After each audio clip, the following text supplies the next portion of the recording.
Sometimes life forces evolution on us. During the 2020 pandemic, that was certainly the case for a lot of people as the world went into lockdown. And during the height of the lockdown, I used to take long walks. One day, in fact, I decided to walk 9 miles, or just over 9 miles, from my house to the closest ski resort. Sometimes those walks would be in silent. Sometimes I'd listen to music. Sometimes I'd have audiobooks on. But often I would be on calls with friends, connecting and talking, pushing ideas, throwing things back and forth, and just trying to keep ourselves interested and busy. Ever since I gave up my radio show when I moved across the country for a job, I promised myself that I would get back into radio and have my own show again someday. The idea of radio eventually turned into podcasting, and one fateful day on a long walk, today's guest challenged me to start a podcast. At the time that we're recording this particular episode, we're about to release episode 81 of the Evolve podcast.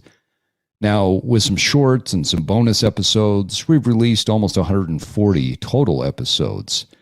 Today's guest is an original co-host, a lifelong friend, and is back to talk to us about his evolution. Welcome to the Evolve podcast.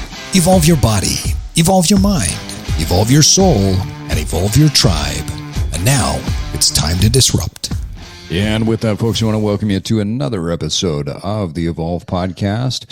Joining me in his home I was going to say beautiful. I don't know that it's beautiful there in Overland, Ohio, Myles, but we'll call it beautiful for today. It's lush with trees, and I'm living in a rural community. There you go. It's pretty beautiful. There you go. I was just watching on beautiful. Amazon Prime season 2 of Clarkson's Farm, and they showed a bunch of bunny rabbits fighting each other, which I've never seen before, and it made me think of you because of your bunny rabbit that lives in there in your house with you. Well, real fast. Yeah. My car, the back of my car, which was when I was living in Utah, I considered it my sex mobile. My car is now filled with hay. I'm not even sure how to respond to that one. Joining me from the sex mobile that's now the hay mobile, W. Myles Riley. What's up, Steve? And with that, folks, we are excited to welcome back former co-host of the Evolve podcast, a great friend of ours, coming to us from beautiful, I can't say beautiful because I know where he's at today, beautiful St. George, Utah, Casey Mitchell. Welcome, Casey. Hey, guys. Thanks for, having me on. It's definitely not northern Utah. So you've gone from the frozen tundra of Logan, Utah, where you live, and you got a nice little warm spot here for a couple of days. Yeah, I was in Phoenix last weekend, and if you want warm in February, go to Phoenix. Yeah, because that place that was like 75, and that was like weird to go from like 5 degrees to 75 in an hour flight. It's been a cold winter here in Utah. In fact, I remember a few weeks ago driving up to your place to come to your daughter's wedding. And I woke up in the morning and looked at the forecast, and I don't even think it was single digits when I pulled it up. I think it had reached 0 degrees, but it was going to be in single digits, and maybe luckily double digits. So we dressed appropriately. Well, we're excited to have Casey back. Casey is a former co-host of the Evolve podcast before life took him in a different direction, and we want to talk a little bit more about his evolution. Casey, I think, as I was looking through your bio, really there's only 2 things that matter, aside from being my friend and Holly's husband. I think those are the 2 best defining qualities about you. Tell our listeners who may not have heard you on our original episodes a little bit about yourself. Yeah, it's probably only two that matter, huh, Steve? That's true. Yeah. Yeah. And we should probably say Holly's husband is even more important than my friend, but I don't know. Yeah, a little bit. It could be. I love your opening there on Disrupt, and I think about, as we've chatted a little bit coming on to be with you guys on this episode, I kind of just done a mental journey of my life in the last 20 years. And, I'm originally from Logan, Utah. And then after got married, and we moved Salt Lake, where we met you and Danielle. And then from there, we've been, on the journey.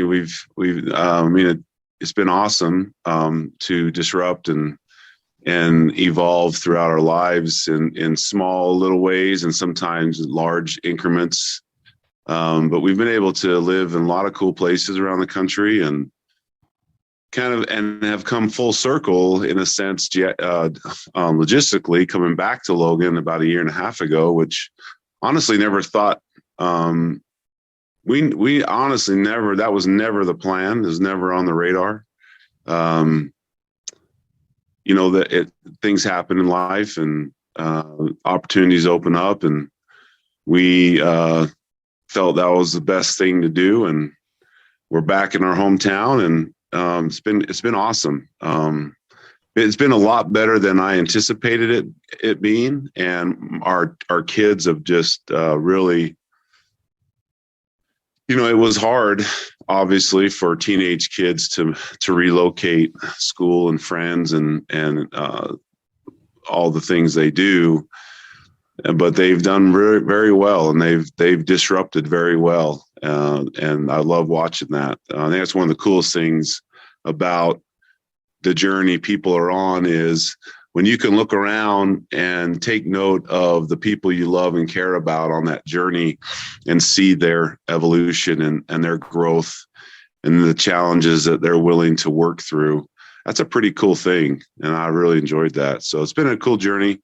Really enjoyed all of the experiences and people and places we've lived, and I just love being back in the mountains. So. Yeah. And you're currently working for a company as a vice president of construction, and you're a pretty busy guy. I mean, you're in St. George right now. I went down there for a business trip, but you're also down there for your daughter's, what is she in, a wrestling match? Is that right? Yeah. It's the state divisionals. So they wrestled today, which will decide the top 8 that wrestle next week for state. So yeah, it worked out well. We have 4 offices in Utah, from Logan to St. George, and worked down here with my teams and yesterday, and now get to be here with my daughter, watch her wrestle, watch her disrupt some people's lives on the mat. Nice. And you've bounced around quite a bit with your kids, from wrestling matches to lacrosse tournaments. I mean, you're all over the place. You're staying very busy. But we'll get into what you're doing as a father in a little bit. I want to talk about as an anchor point, Casey, this mantra that you've had for I don't know how long now, but I know you and I've talked about it for probably the better part of a year. You've really put in this mantra into a daily practice in your life. I know you and I get up around the same time every morning, around that 4 a.m., which I think is probably the best time in the world to be up in my mind. I absolutely love that first hour of the day. And you've implemented this mantra that has made a significant impact on you. Tell our listeners about the mantra, and I guess let's start there. Why did you choose it? Why did that become the thing that you were starting to anchor your mental practice on? That's great. That's cool. So when I first came on board with Visionary Homes back in May, last spring, the directors that report to me had already signed up to go to this. It's called Muster, and it's put on by Echelon Front, and it's the guys that wrote the book Extreme Ownership, Jocko Willink and Leif Babin. Yep. And they're both ex-Navy SEALs. And they're like, you want to go to this? I'm like, well, you all are going. I probably should. So I grabbed the book, read the book in like 2 weeks for the thing. I wanted to know what the heck we're going into. And we get there, and I'm thinking, disclaimer. I'll challenge most people on how much I love and support the military, and just I'm so grateful for men and women who are willing to do that. But then I get there and I'm looking around the room in the lobby of the hotel and thinking, oh my gosh, this is going to be a freaking, I'm a badass. Who's the biggest badass in the room competition, and all these posers of, I'm a, maybe I couldn't make the military or what. Like, I just don't like the fakeness of that. Yeah. Yeah. And I was feeling like I'm walking into this environment where I'm going to be told by a bunch of yelled at, screamed at, you civilians, you don't know how to do things, blah, blah, blah. Because the book's pretty aggressive. And I'm assuming you've read the book, Steve. Yeah. I don't know if Myles, if you've read it. Yeah, I read it. Yeah, it's an awesome book. Like, the principles of leadership in it couldn't resonate more. They're just so pure and true foundational principles. But I was just a little bit uneasy about the whole thing. We get in there. It's a 2-day deal, and this one was in Denver. It's a 2-day deal, and it's extremely well organized. It's on, like, the timelines are to the, like, there's no missing a timeline. It's all done real well. About 5 minutes into it, I'm like, wait, this legit. Like, it grabbed me the first 10 minutes. And the mantra is, for me, and what you hear in the book, and is discipline equals freedom. And so I not only liked hearing that, but I dove into the rabbit hole, and I continue to dig in that rabbit hole. I'm going to find China one day as I keep digging in that rabbit hole. But I have become baptized into the discipline equals freedom mantra, and I can't really, like, explain it in a short way. But I can tell you this, that I've been through a lot of leadership training in my career, be it good, bad, or indifferent. And I've never been impacted internally the way this has impacted me.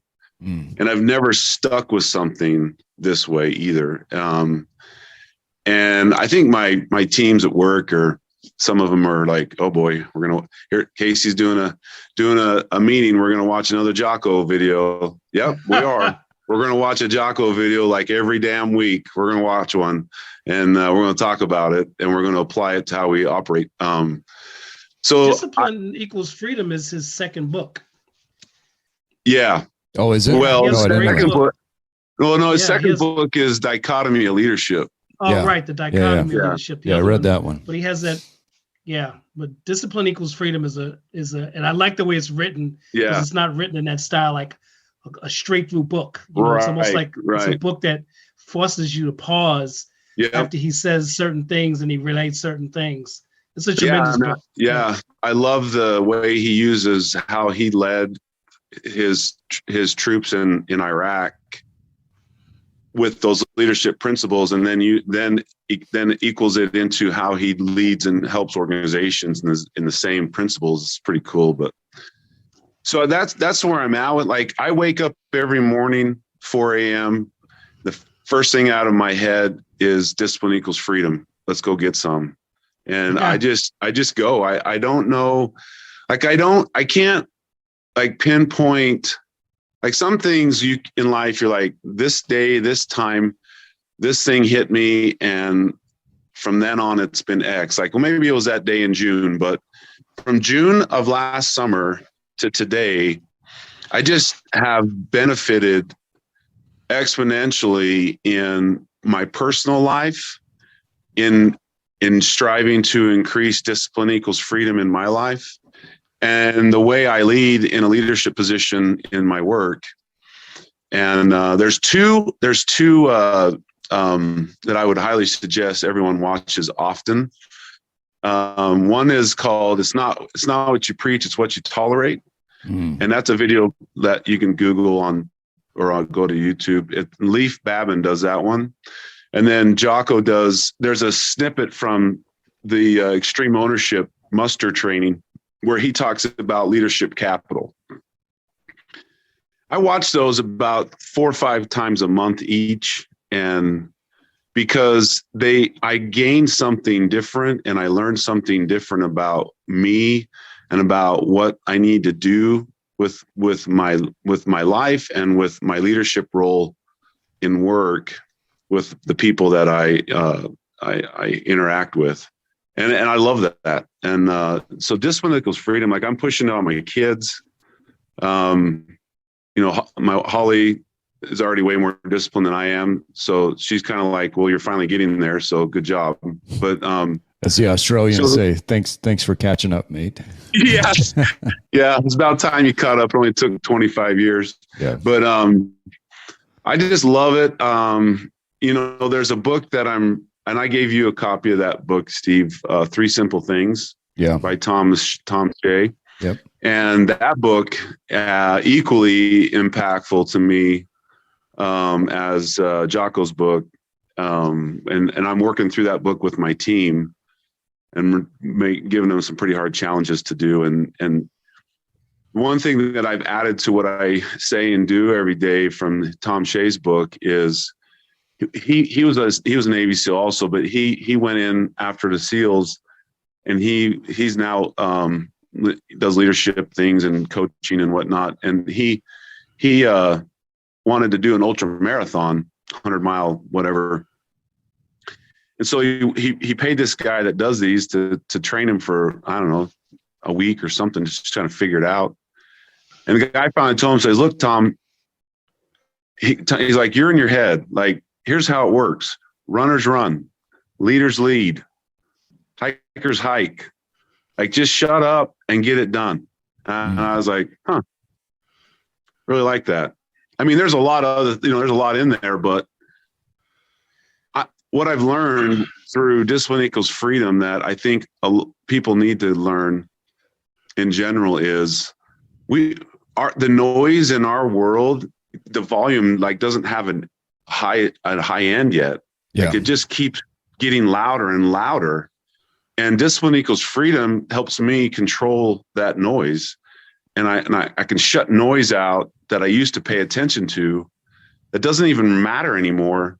And I focus on the noise that I need to focus on. And I just really like that. It's been so beneficial in my journey since June to today. So I don't know if that's, I think there's a lot of power. Yeah, there's a lot of power in this idea that you take one mantra, one idea, and you continue to go over it and over it and over it.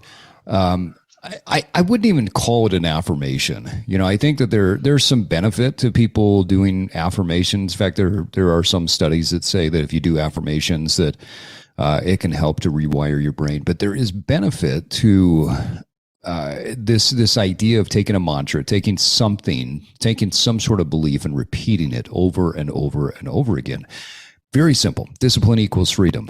But yet you find application in it. And as you mentioned before, you can't always remember a time. You can't always remember this situation where it's like, oh yeah, this one thing happened.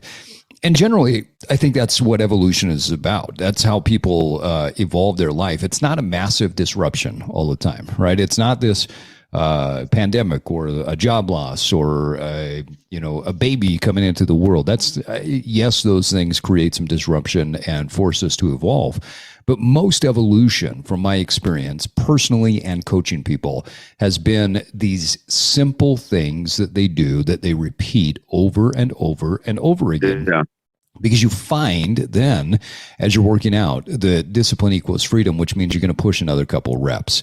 You find that in that moment where you might be really frustrated at work, and as you just said, leaders lead, you may want to say something out of anger or frustration, but you say, leaders lead. And so I need to lead. I need to be calm. I need to direct my energy in the right way.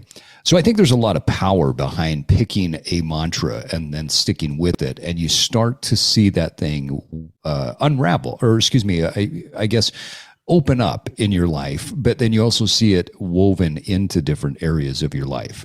I know that I want to shift just a little bit because I know that this is a mantra, as you said before, you've been talking to your kids about, and your son has really gone deep into competitive lacrosse in particular, right? He's played football, he does lacrosse, but he's really taken off in lacrosse, and this is something that you have been talking to him about for quite some time. As a young kid, what are you noticing as a father when you teach this to your kids? What are some of the benefits that are coming out from it? Yeah, Spencer, and he's undefeated in region wrestling right now. But he, that kid. Well, first of all, he so grateful that he got Holly's smarts because he's an amazing student in class. But he bought into. Before I started pushing discipline equals freedom, I probably was pushing it in a different way with him, with not using those words. But Spencer's a kid that I've always told him, I said, with athletics, you can be, there's a lot of ways to be involved. Like you can be a bench rider, you can be on the sideline, you can play once in a while, or you can be that kid that the coach can't take me off the field because if he does, we're not going to do well. Yeah. So which kid do you want to be? Because whatever you tell me, I'm going to push you in that direction. And he's like, I said, you want to lead out in athletics? There's the pack, and then there's the guys that we all talk about. Who do you want to be? And he said, I want to be the guy you talk about. I said, all right, well, here's what you got to do. And he's taken that at his age, young age. He's 14, and he's a kid. So this spring will be his first high school season of lacrosse. And months like back in the fall during football season on a Sunday afternoon, I was like, "Where are you going?" I'm like, "I'm going to Elk Ridge Park, which is down the street, Scott. It's where there's some lacrosse fields." And I said, well, "You want me to go?" He goes, "No, I texted some of the seniors that are meeting me there. I'm going to do some one-on-ones with them." I'm like, nice. What? Like, I had to like turn around because I started crying. I was so proud of him, but I was like, wait a second, you're going to go on a Sunday afternoon. You've arranged this. You reached out to seniors because you want to go against what Green Cane High School says are the best, and you want to push them and get better. Like, how many 14-year-old kids do that? Right. Yeah. And not many that I've been around. And he quit texting or reaching out to kids his age that kept coming up with reasons why they couldn't show up. And I think that's probably a greater lesson than it is the kids that show up. Yeah. Because he then just can see where the pack is and where the leaders are on his own. And it's been awesome. Like he's just a grinder. I told him 3 years ago, I said, son, you want to make it past high school athletics? It's a very simple formula. Be consistent in the grind every day. Do all the things that no one wants to do outside of practice. And that opens up doors. And if those doors want you, then you go. If they don't, then well, at least you're a better person because of it. So he's bought into that. And he's a grinder. You know, he just grinds it out. It's fun to watch. 14 is a really critical age. I told my son Tiago, I said, all I really want you to do is pay attention to your friends and watch where the direction that they're taking. Yeah. And he's got some friends that have literally become mediocre. Yep. He's got some friends that are brilliant, and he's decided. It's really interesting to hear you talk about your son at 14 because Tiago's also 14. Yeah. And he's starting on the varsity his freshman year as a soccer. Oh, no. What he recognizes, it's interesting because I can hear some parallels with what your son is going through. Yeah. In terms of where they are athletically. Yeah. And that's why I say pay attention and you'll figure out where you fit and what you want to do. So that's really interesting to hear that about your boy. Myles, that's perfect. I mean, that's exactly like that. I'm going to use that with Spencer. Like, just pay attention, man. Like I haven't used that, and I'm going to use that because, you know, and I told him, I says, in academics, I says, if your academics is in order, last summer before he was even in high school, he went to this they have these lacrosse things called showcases, and actually college coaches come and run it and do all this stuff. And I'm leaving, and this coach runs me down from some college in back Midwest East area, and he says, "Hey," so yeah, what's up? He goes, "Hey, where does Spencer want to play college lacrosse at?" I go, I said, "He's 13. I don't know." Like, what do you mean? Like, you handing me a scholarship right now? Like, what are you talking about? He hasn't even played high school yet. What company is he going to retire from, Casey? Come on. Yeah. What age? Come on now. I'm not playing his life best good enough, I guess. And, right. And the reason I bring it up, he goes, the next question was, how are his grades? I said, he's straight A's. He goes, no problem. He can play wherever he wants. And so he recognized Spencer's talent and hard work. But the first question was, how are his grades? And whether Spencer plays college athletics or not is irrelevant to me. It's the development of this young man. He's bought into discipline equals freedom, and he's doing all the things that are going to set him up for success in life that, like you said, Myles, pay attention. The boys that are going down the rabbit hole of mediocrity and complacency and victimhood and all those things that happen, like your son and my son are choosing not to be in those lanes. And it's a really cool thing to see. And, and Steve and I have talked about like the whole, not why you earn a degree at at Yale or Harvard or Stanford or whatever, but what are the external things that you get from that? And Spencer has recently gotten some recognition from one Yale and Brown and Cornell, and I told him that, and I said, son, you don't have to think you got to go to an Ivy League, but them knowing you exist, they don't know you exist because how good a lacrosse player you are. They know you exist because when you go to tournaments, we have to fill out all this academic stuff about you. They look at that and they're like, oh, this kid's a Ivy League type student. Yeah, we can talk to him. Yeah. And that's just one of those cool things that, pay attention. I really like that. So I'm going to steal that from you, Myles. It's all yours. I think one of the important points here for fathers that are listening to this, we had mothers too, but we're three guys, so I'm not going to give advice to a mother. The principles, when you teach these concepts, you teach these principles, if you continually repeat these concepts and these principles, it's amazing what happens when the kids pick up on it and how they start to apply these things. My daughter, my second daughter and I were talking, as she was getting into different leadership positions in her on her drill team. And then she had the opportunity in her senior year to be the head captain of the drill team. And there were so many things that I've just repeated over and over and over again over the years. And you never know what's going to stick. Some things stick, some things don't. But each kid's going to resonate a little bit different with what you put out there. And so, again, that's why I love this concept of pick a mantra, you stick with it. You personally find evolution points. You find iterations in your life where you can continue to evolve. But your kids are going to glean a lot from that. I think the antithesis of that is the parent out there, especially the dad out there, that's trying to live their life through their kids. Parents have got a cautionary tale when it comes to trying to force your kid into a sport, or you show up and you're that dad that, my kid's the greatest, my kid's the this and that. And that mentality has always bothered me. Because I think kids need to be, they need to learn and grow on their own. I was joking the other day, one of the great people that I know, former NBA player, and he used to work teaching basketball for us at the gym that I used to manage.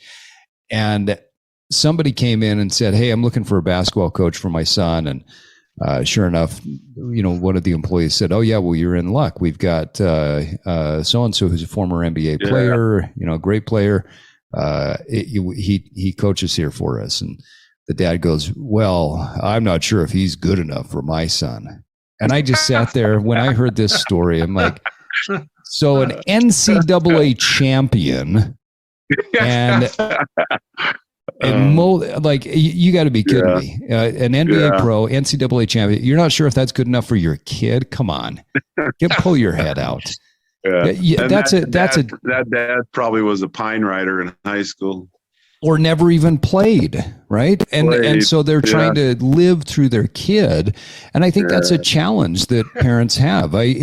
You gotta have your own path of evolution, and these principles, however they applied in life, are important. I thought growing up that I would have kids that would be into athletics. I mean, I love basketball. I love outdoor stuff. I love climbing. And I thought that my kids were going to follow suit, right? You just kind of assume that they do. We went hiking a lot as a family. We would go camping. But I never forced this idea on them. Well, my oldest didn't enjoy any sports really. She got into engineering. And I remember when we sat at this engineering competition where they had to build Legos and program the robot and do these different tasks with the robot. I remember sitting there and thinking, wow, this is just mind blowing to me. Like my wife played soccer in high school. I loved playing basketball. I was an outdoor hippie. I would have never thought in a million years that we'd be sitting at an engineering competition. And yet I was so proud that we were there, that here's my daughter forging her path in life and still applying the same principles of work and solving problems and, creating this ongoing evolution. And then our second daughter getting into dance, and then my son getting into skateboarding and snowboarding. I mean, they've each chosen their respective paths, but it was nothing that I would have chosen for them, which doesn't mean that's a bad thing. I think that's a good thing. No, that's actually a good thing that they feel that safety and freedom to do their path. And it's like you give them form. You give them form. Yeah. And let them pick. Yeah. It's like these forms it's almost like Plato's archetypes. You give them a form, and they might not do what you did, but they've got a form, and they find their own path, and they fill it with in this case, the discipline equals freedom. Yeah. So that's just a form. Correct. You tell your kid, well, you know what? Discipline equals freedom. If you use that anywhere in your life, it doesn't have to be what I recommend. Once you pick your own path and you apply discipline equals freedom, you will be a badass. Yeah, absolutely. Yeah, I mean, Myles, you played basketball, your son plays soccer, and Casey, your daughters got involved in sports that, I remember one conversation with your daughter getting involved in powerlifting, and she does Olympic weightlifting. She's still doing it, and she competed in a couple tournaments in Southern California, and I mean that's an athletic thing, but that's like you're saying how your daughter in the engineering thing. Like I sat there and watched my daughter compete in Southern California. I'm thinking, this is crazy. Yeah, like that is so cool that she would seek that out and do it, and really like she's actually going to go to school down here in St. George in the fall, and there's a gym she's already got picked out down here to really get back hot and heavy into that Olympic training, and it's crazy. I don't know. I didn't even know that was a thing for girls. So right. It's just awesome. But she found it, and she had the courage to just say, "Hey, I'm going to do this," which is not a typical sport for girls at that age, and not typical for girls to step out and to say, "I'm going to go all in on this." Because you think about those young formative years, especially for girls, they want to just fit in, right? They want to look like the other girls. They want to be a part of the in crowd, and so it takes a certain amount of disruption to say, "No, this is who I am. This is what I enjoy." And I think that's an important thing for parents to recognize, that each kid is going to choose their own path. And as long as that form, that archetype, that message is there, they're going to find their way to navigate that. Casey, talk a little bit about how you are supporting your kids in their relative roles and responsibilities and things that they've chosen to do. Well, the mantra "discipline equals freedom." I think this is a very pivotal way. I've always, hopefully, with my children and even at work, not so much like hear what I'm saying as much as I see what I'm doing. Attitude. And back in June, so then I get home from this enlightenment went from this is going to be annoying, a bunch of guys with bought their shirts and Baby Gap and their small biceps sticking out, to the just unbelievable, like, amazing experience, right? And so yeah, so I get back and well, they maybe they raided your shirt drawer, Steve. They may have. Yeah, they grabbed my mediums. Yeah, my mediums. But everything's spandex. Let's go spandex. Yeah. But anyways, I get home and I'm like, all right, I'm in on this. What am I doing? And I love hiking. And I didn't realize how much I loved it till I live at the base of some mountains now, and I love it. And there's this canyon called Green Canyon, and the left side ridge and the right side ridge have trails going all the way up to the top on each ridge on the canyon on each side. And I started hiking that, and there's a and it's steep. I mean, it's right up the face of the mountain basically. And there's a point about half a mile up where it levels off. You can see it very clearly from town. Anyways, so that was my spot. Like, okay, how fast can I get to that spot? That's my turnaround spot each day. So I started doing that, and I started doing it 3 or 4 times a week. And the first time I did it, it took me, I had to stop and catch my breath 5 times to get to that turnaround spot. So then that pissed me off. I'm like, okay, that sucks. I need to see, I want to get to where I can go from to no stops. And so I just kept doing it and just kept every week. And I never invited anyone to go with me. The dog always went with me, but I just kept going. And what's interesting the is dog was the uninvited guest. Yeah. I figured him crapping in the woods is better than him crapping in my yard. So take the dog. And so we're on this almost every day. And the days I'm not working out, doing other things, as you guys know, like when you're doing physical things, hard physical things, like you feel amazing. Not really at the time, but after, and then it feeds the fuel. Like, what more can I do? How much more can I get better? And so I started chipping away at that. And discipline equals freedom. I probably said that 1,000 times walking that trail, and just keep going. And I wasn't really trying to be aware of who was watching that, but my kids saw that, especially my 2 youngest, because our oldest doesn't live at the house anymore. Plus she's married now. But anyways, they would come like, how's your hike? I'm like, I didn't even know I went. Like, yeah. And then so I went from June, from struggling, stopping 5 times, and it literally took till October to get to where I could walk that thing to that turnaround spot without stopping. And that, with the little battles challenges you put on yourself in life, but no one really cares about that but me. But I can look back and conversations I've had with people, and people ask, like, when you're doing something, you have a challenge, you have a goal, and you start telling people about it. People who that resonates with, they'll say, hey, how's that going? Or how are you coming on that goal? Or how's your hiking? Where'd you hike this weekend? And I love that people did that with me, because it also helps me stay disciplined on getting up the next morning and going, right? Yeah. And so my children watched that, and I watched them like as I have as a father, but I watched them in a different way. Like, what are they doing? What does their grind really look like? Not just like my son in athletics, but just their grind. Like, what is their day? And my kids have been a huge example to me of, like, they're better at get the important things done first mindset than I am.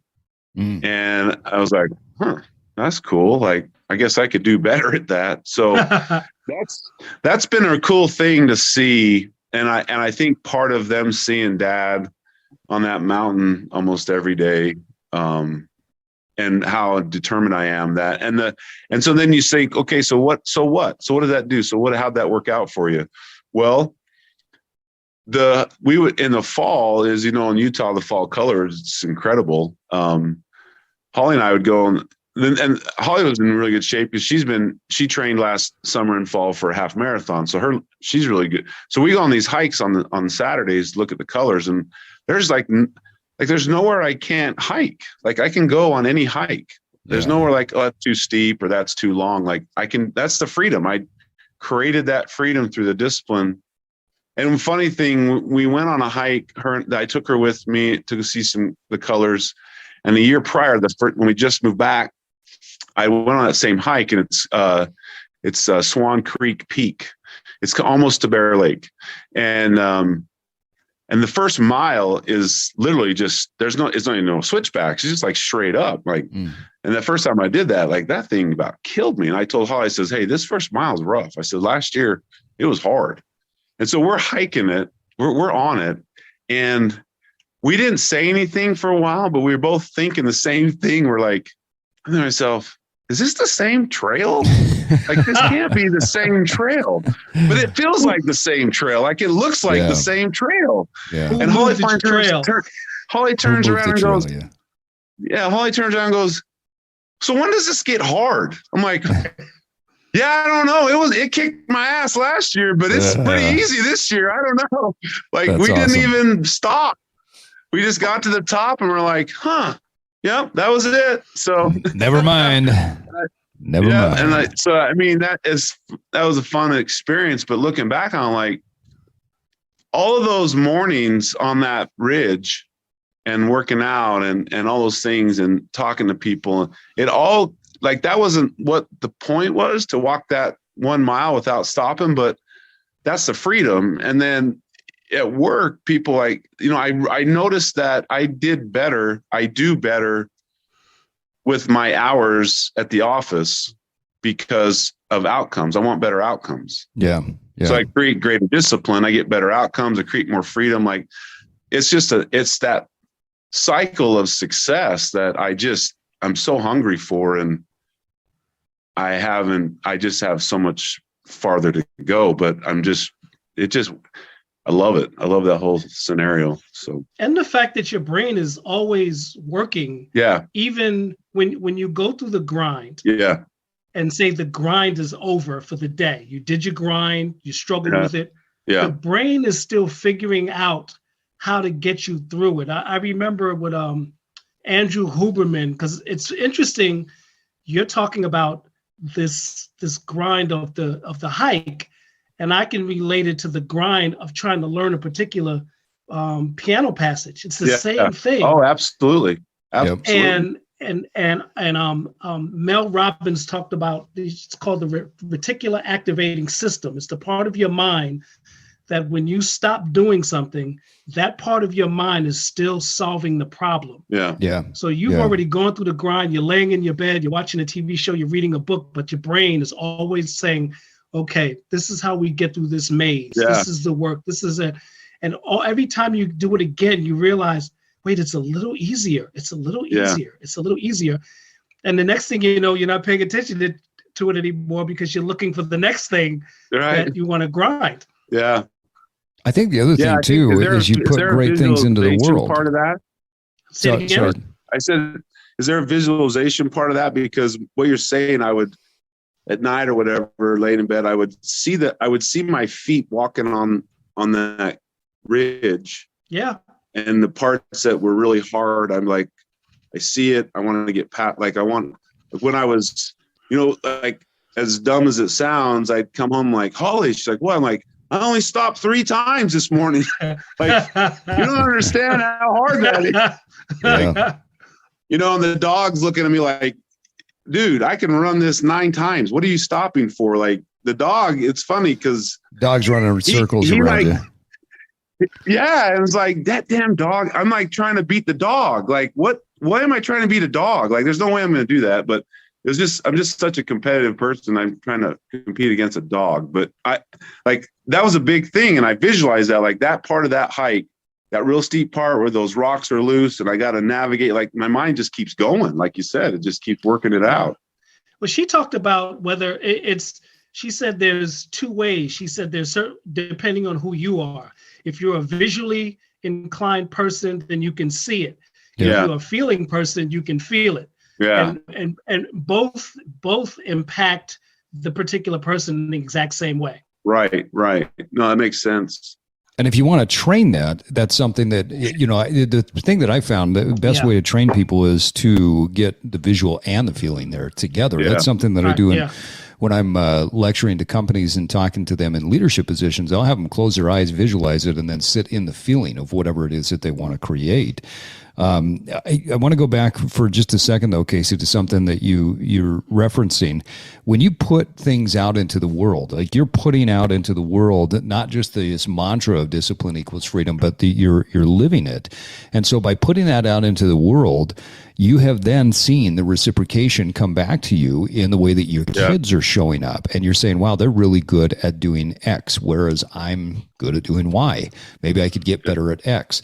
I think that's one of the great things that men in particular need to learn as leaders, that when you take a mantra, you commit to living that mantra, and you start to do that over and over and over again, other people will pick up on it. They'll translate it into their own lives. And then that gives you fuel for your fire, and it gives you something that you can learn from.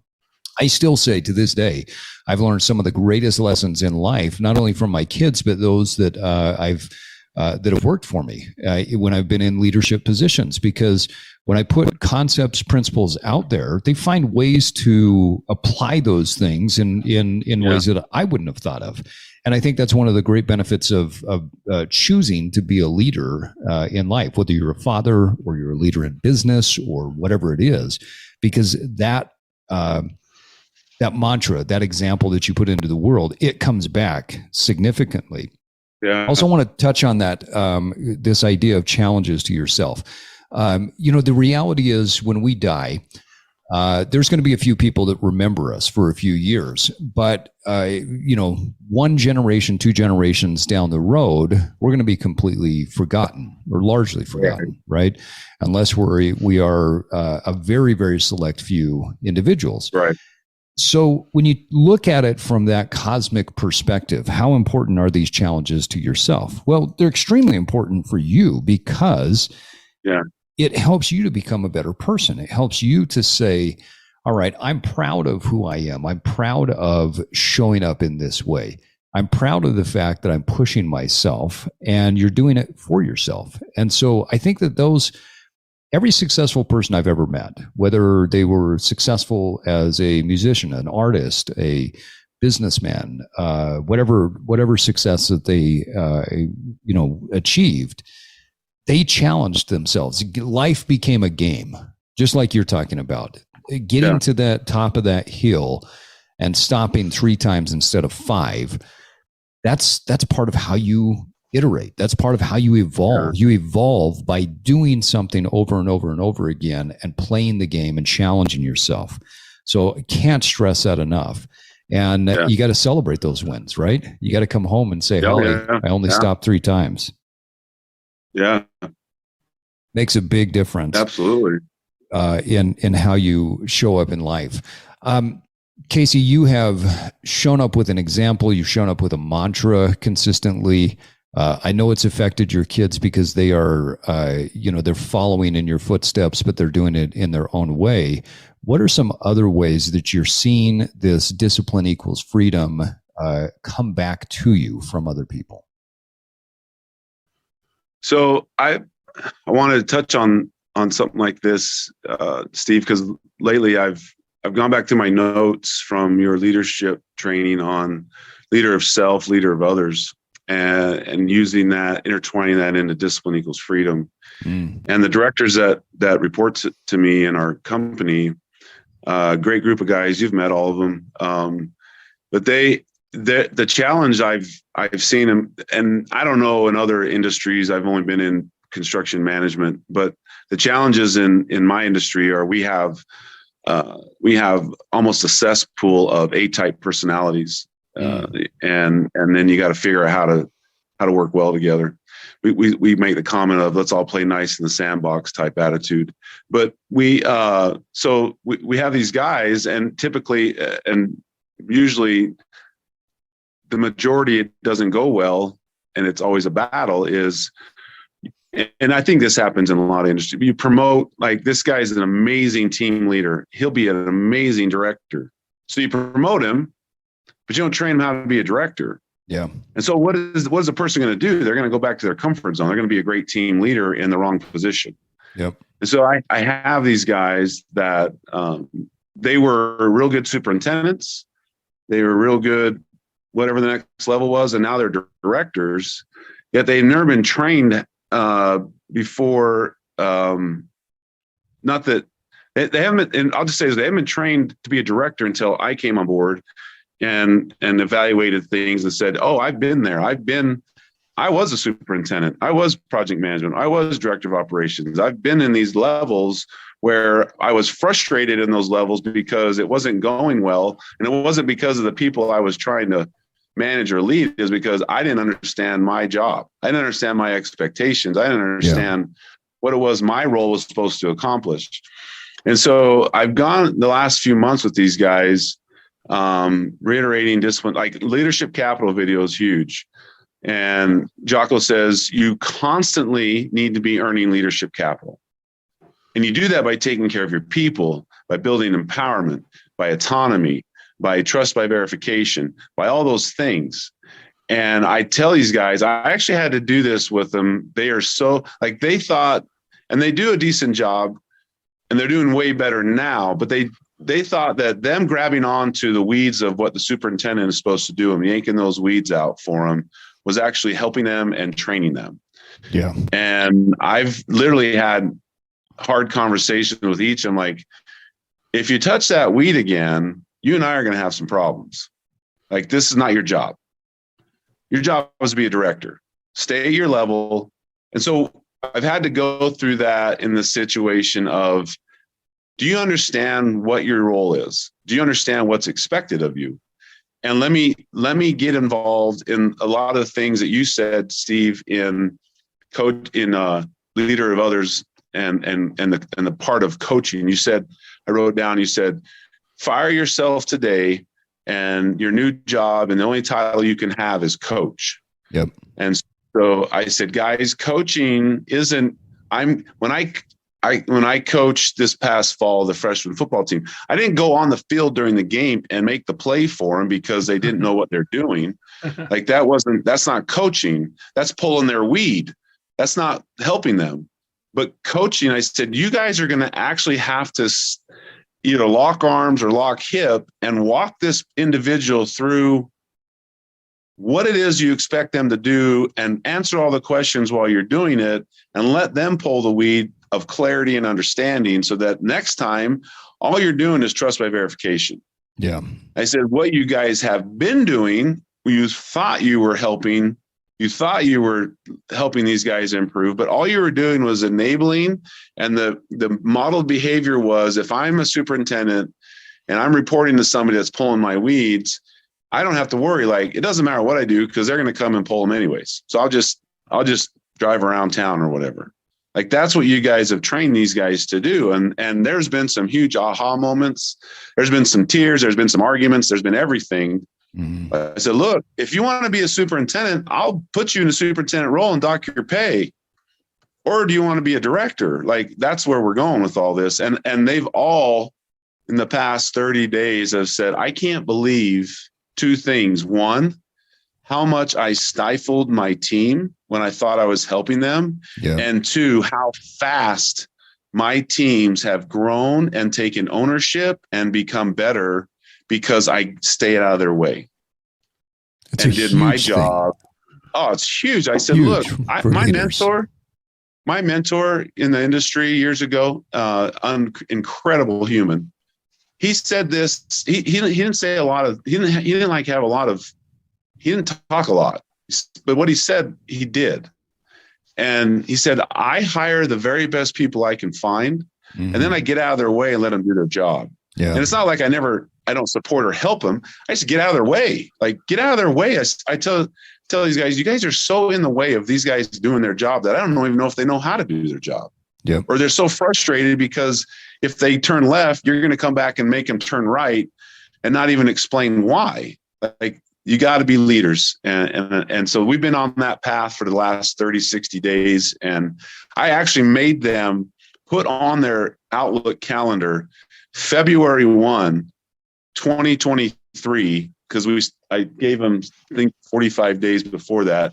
I said, February 1, 2023, it is a job requirement for you as a director to not touch anybody else's weeds. I had them put on their calendar to have the visual, to have a deadline. Like, my industry really works around deadlines, emotional and all that. I said, put it on your calendar, work towards that and that. So, I mean, it's been really, really cool to watch these guys be very fish out of water. Their lives have been very disrupted. And they come back and tell me how grateful they are that I'm forcing them to do that. I love that. It's been really cool. That idea of putting something on the calendar. I think that there's, you think about the rites of passage in a lot of cultures. Yeah. We go through certain rites of passage, and I think, unfortunately, that a lot of rites of passage have gone away that should still be there. You know what I mean? But when you get into certain, right, we should be millionaires just because we have an idea and because we feel entitled. I should be able to do whatever I want. But back in the day, you had to be an apprentice for many positions for a lot of years. And I'm not saying we should go back to that concept, because there are certainly flawed, pieces to that. But the idea that you have got to pay your dues, and that at a certain point you decide what that next iteration is going to look like, put it on the calendar and say, from this point forward, I will no longer do this. I was debating with somebody recently about that concept, and they had made the comment of, well, okay, but we were going to do this and we were going to do that, and I made that decision, and so I thought that this was going to be, we were never going to be in a negative situation again. I said, that's not the point. The point is, when you make the decision to never again go back to that point, that means that you still have to, from decision point to great execution, you still have to develop the skills that it takes to get good at what the next iteration is. We talk about in our coaching that the evolve method is initiate, elevate, and then automate. When you initiate something, that initiation phase is, I'm going to start a habit. I'm going to start something new. I'm going to say, never again will I go back to this level. But that doesn't mean that it's going to become great. Then over time, once you've initiated a habit or a decision, you find ways to elevate. Like you were talking about, you initiated hiking up a difficult hill. Well, it took you 5 stops along the way. So the way you elevate that is you keep going, and then along the way, you only stop 3 times, and then 2 times, and then 1 time. And then finally, it becomes so automatic that you go to a hike that was difficult before, and it's automatic. You don't have to think about it. You just do it, and you look back and say, holy shit, this is different. Right? And that initiate, elevate, automate mentality is critical for leadership in life. And I believe firmly that if people can make a decision and follow that advice that you gave to your team to put in the calendar, that is the time that you're no longer going to do X or Y, that you'll find a way to get there, right? Whatever. I mean, if someone has 8 hours in the day to work, guess how long they're going to work? 8 hours. Someone has 4, they're going to get the same stuff done in 4. Yeah. So if you give yourself a timeline and say, this is my timeline where between this time and this time, I have to get good at whatever it is. And you make that decision, you throw it in the calendar. Come hell or high water, if you're committed and you have that discipline, you're going to find the freedom in doing that. So absolutely love what you're talking about. And I love to hear that your team is doing that, because I absolutely love your team. It's been great to have the opportunity to come in there and do multiple leadership trainings with them. They're phenomenal people. You're also challenging them in many different ways. I know we've got something coming up together, you and me and your team. Tell our listeners a little bit about the challenge that we're going to be doing physically together, because I love this idea. I know you say it physical, but it's mental. It's emotional. Sure. But it's from that book, 3 Simple Things. And this guy is hardcore on discipline and doing things that people would say, what is the point of that? That's stupid. And he actually uses that sentence in the book. And the big thing that I also have added to my mantra is kill the excuses and kill the ego. So we're going to do a 24-hour walk. And it's not a walk of how fast we can walk or how far we can walk. It's a walk of 24 hours. And the parameters of that is you can rest, but when you stop, you can only stop for 10 minutes at a time. And then you got to start walking again. Yeah. And I loved that it gives hardcore parameters on resting, because if it says go walk for 24 hours, by about hour, for some of my guys, about hour 1.5, they're going to justify resting for 7 hours. Yeah. Instead of like, nope, the rule is 10 minutes and you get your butt up and start walking again. We can stop as much as we want, but it's only 10 minutes at a time. Mm-hmm. And so we're going to do this. And I've invited Steve to be a part of this. One, because he can help me carry a couple guys if we have to. But two, Steve's ability to instill thoughts and motivation in people is going to be huge on this 24-hour journey. And my guys are like, I mean, they're wigging out, Steve. They are like, we're like, we really doing this? I said, yeah. What do you mean? It's on the calendar. It's going to happen. It's done.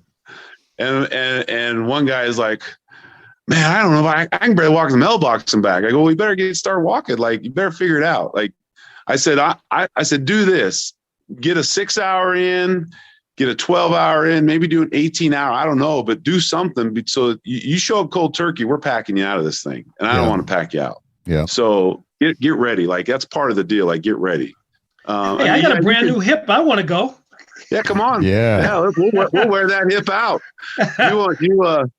You'll go up one little hill in Utah. You'll think that's the biggest mountain in Ohio. But I've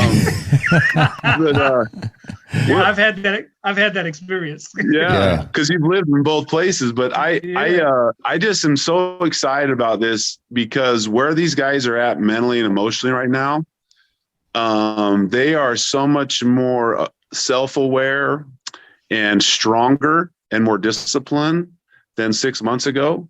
And I told him, I said, look, we all know this. Like, what got us here won't get us there. Like, we've improved as a company in leadership and everything in within the realms that I'm involved in. It's because they have bought into true principles and they're exercising true principles of leadership. It's not because I created a new wheel, but now we're here and they're like, I go, guys, in order to get to this next level, I'm going to have to pull most of you that way.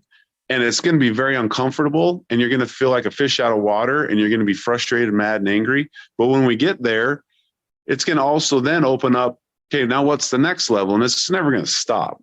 Yeah. And I said, this 24-hour walk is part of that deal, like realizing mentally, emotionally, and spiritually what you're really capable of, because the body can go for 48 hours without a problem. Yeah. I mean, you're going to be sore, you're going to be thirsty, you're going to be hungry. Right. You could probably go 72, whatever. Yep. It's the power of controlling the discipline of the mind and the emotions is what's going to make this experience amazing. Yeah. And we get all the naysayers. I got people I didn't even know in the company come by my office. I'm really going to walk 24 hours. Do you realize how hard that is? I go, do I realize how hard that is? I go, how hard is it? Apparently you know more about this than I do. Like, tell me how hard this is going to be. Yeah. Yeah. Have you done it before? You've done it? Like, yeah. Like, I said, well, I appreciate your comments, but I'm really interested in hearing about it. So, whatever. So you have all that and you have all that noise. And I just think it's going to be an amazing experience and an opportunity to really journal it really well. And guys to look back and say, in the grand scheme of life, like, did it matter that I walked 24 hours? No. But in the grand scheme of my evolution and disrupting my life to get to better places, it was probably one of the major hinge points in my life. Yeah. So that's the way I look at it. And so we're excited about that. to do that. And we're super pumped. I told him, I said, Steve's coming. Now you guys have to really perform. He's like, you're bringing Steve? I'm like, yeah, I'm bringing Pocket Hercules. You guys better stand up. So let's go. Nice. You know what would be interesting? You know what might be a little interesting? I mean, I've never done anything like that, but in terms of like military training, is to make everybody in the group responsible for everybody else in the group too. Yeah. Yeah. Yeah. Yeah. That's a good point. No one left behind. No man left behind. Yeah. Because when you stop for that 10-minute break, now you not only are you responsible for you, but you have to look around and see who might be struggling and then go give them words of encouragement. Yeah. So that takes the burden off of what your struggles are, because you're also responsible for the person that you're working with. You're responsible for them too. And that might build a real tremendous sense of camaraderie. When I got to look out for Casey, I got to look out for Steve, and I got to look out for myself. I almost think to that point, I might assign every stop. Here's your rest, buddy. Make sure he gets moving again. Yeah. That's a great idea. Well, I'm looking forward to it. I think it's going to be a cool challenge. You know, I put on my social media some time ago that I've declared war. I'm at war with the mediocrity of modern man. And I genuinely believe that there is there's a war going on, and modern men are becoming weaker and are not as challenged. And I believe that is one of the reasons why men are just not stepping up. And unfortunately, I think we're losing far too many men to suicide and to apathy, if nothing else. And so anything that we can do to go to war with modern man, I am a big fan of. You know, how do we dig deeper? How do we develop the resilience that we need to? How do we develop the physical strength, the emotional strength, the bandwidth that needs to be there? I don't care who you are. And I have no, I don't know that I really even have any expectations or thought of what this is going to look like, other than the fact that I know we're going to reach some breaking points. And, breaking points physically, emotionally. I expect that there are going to be breaking points emotionally. And frustrations, and I believe that through those difficult challenges, that's how we overcome. So, absolutely, anything we can do to be at war against the mediocrity of modern man, I am all for it. Oh yeah, I love that. Yeah. Well, Casey, a couple of last questions for you as we're coming up on our time. Yeah. What is one thing that if you were to go back 3 years ago and tell yourself something, what's one thing that you would tell yourself now that would help to push your evolution forward? Something I know now that I could go back and tell myself 3 years ago. Yeah. So 3 years ago, was that COVID? Because I kind of blocked all that bullshit out of my mind. We're in 2023. So yeah. It's interesting. You talked about what going on in the walks and stuff, and we would talk quite a bit on the phone on some of those. I was walking a lot, and we were living in Vegas, and I shared some things with you, Steve, but that was that time frame of the uncertainties and frustrations I was experiencing. It was hard. It was extremely emotionally and mentally hard on me, harder than I've ever dealt with anything in my life. Yeah. And I had to still be a dad, a husband, provider, and I had to control myself, and I had all those things. And I look back on that often, like walking around Las Vegas for hours on end. Sometimes I would, like you, listen to the music or podcast, or I listened to some religious talks or whatever, or just silence, music. Sometimes I don't know. I mean, I'd go through all sorts of emotions. I'd sometimes be walking around with a smile on my face, and I'd be pissed, and maybe crying. Like, it was a crazy time for me. Yeah. Which I'm sure it was for a lot of people. And I'm not a man on an island on that at all. I know there was lots of people that went through some serious deals. But I think tell me to look back from today, what would I tell myself then? I would the one thing that works with discipline is consistency. So it doesn't matter how much I improve every day, as long as I'm consistently going in that direction. And I was going through a training the other day. I'm doing a year-long echelon front discipline equals freedom type training with these guys through Zoom. And it's every Monday. They talked about what does winning mean, and around consistency, and winning not a ball game or anything, just winning.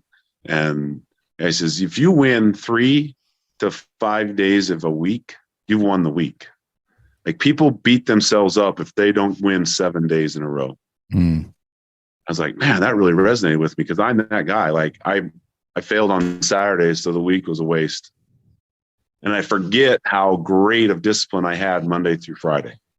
Yeah. And then they said, if you win 2 to 3 of the weeks of the month, you won the month.